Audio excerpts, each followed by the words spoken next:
క్రైస్తవ ప్రపంచ చరిత్రలో మోనికా అనే ఓ మంచి భక్తి కలిగిన తల్లి ఉంది. ఆ తల్లిని ప్రార్థనకు మారుపేరుగా చెప్తారు.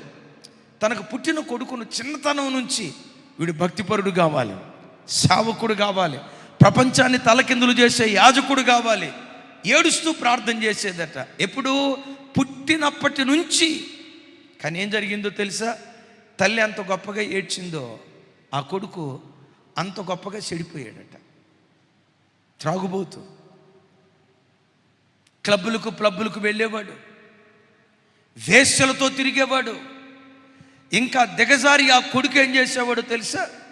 తల్లి ఇక్కడ మోకాళ్ళుని ప్రార్థన చేస్తూ ఉంటే ఆ ప్రక్క గదిలోనే వేశ్యలతో విపరీతమైన కార్యక్రమాలు చేసేవాడట. ఆ తల్లి మోకాళ్ళుని, అయ్యా ఇలాంటి కొడుకుని కాదు కదా నేను మిమ్మల్ని అడిగింది, నా కొడుకుని ఎలా చూడాలని కాదు కదా మీ సన్నిధిలో నేను ప్రార్థన చేసింది, నా కొడుకుని ఏ విధం చేతనైనా మార్చయ్యని ఆ తల్లి ఏడ్చి కళ్ళు కాయలు కాసేయట.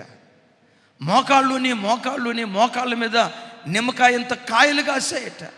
ఒకనొక దినం క్లబ్కు వెళ్ళి నర్తకీలతో నాట్యం ఆడి ఆ స్థలంలో పాపపు కార్యక్రమాలు చేయాలని ఇంట్లో నుంచి బయలుదేరి వెళ్తున్నాడు. తల్లి ఏడుస్తుంది. నా కుమారుడా, రోమీలకు రాసిన పత్రిక 13:13 చదువని చెవుల్లో ఎవరో తనతో చెప్తున్నట్లుగా ఆ మాటలు వినబడుతున్నాయి. క్లబ్కు వెళ్ళాల్సిన వ్యక్తి తిరిగి ఇంటికి వచ్చాడు. రోమపత్రిక 13:13 ఏముంది? బైబిల్ చదివాడు. బైబిల్ తెరిచి చదివిన విను వెంటనే ఆ బైబిల్ వాక్యం చదివి పూర్తి చేసే లోపే యేసుక్రీస్తును స్వరక్షకుడిగా అంగీకరించి ఆ తర్వాత బాప్తిస్మం తీసుకొని ప్రభు కొరకు బ్రతుకుతూ గొప్ప దైవజనుడిగా మార్చబడ్డాడు. ఆయన పేరే సెయింట్ అగస్టీన్. ఒకరోజు ఆయన అడిగారు, నువ్వు జార కార్యక్రమాలు చేసేవాడివి కదయ్యా, త్రాగుబోతువు కదయ్యా, క్లబ్బుల వైపు పబ్బుల వైపు వెళ్ళేవాడివి కదా, ఇంత నీచ స్థితికి దిగజారిన నీవు ఎలా మార్చబడ్డావు? ఏడుస్తూ అంటాడు, నా తల్లి నా వైపు చూడండి, నా తల్లి కన్నీటి ప్రార్థన ప్రవాహంలో దేవుని సింహాసనం యొద్దకు కొట్టుకుని వచ్చాను నేను.